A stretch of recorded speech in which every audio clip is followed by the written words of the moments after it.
This is a short presentation video of the Virtual Autopsy Table, an interactive installation based on cutting-edge research within medical visualization.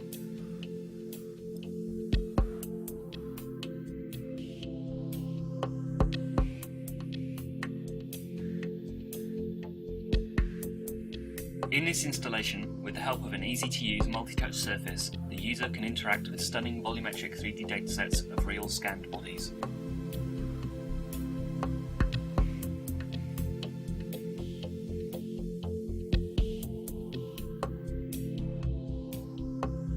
The user can remove certain layers of the body. This makes it possible to look inside the volume and focus on specific details, such as the brain, the skeleton, the heart, or the skin.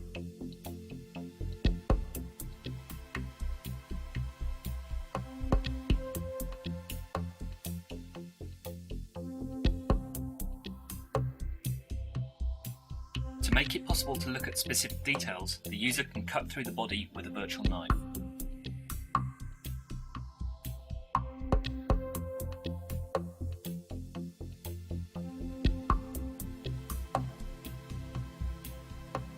The datasets have been created with state-of-the-art techniques within medical visualization, such as dual energy computed tomography, and by using new methods in the field of magnetic resonance imaging.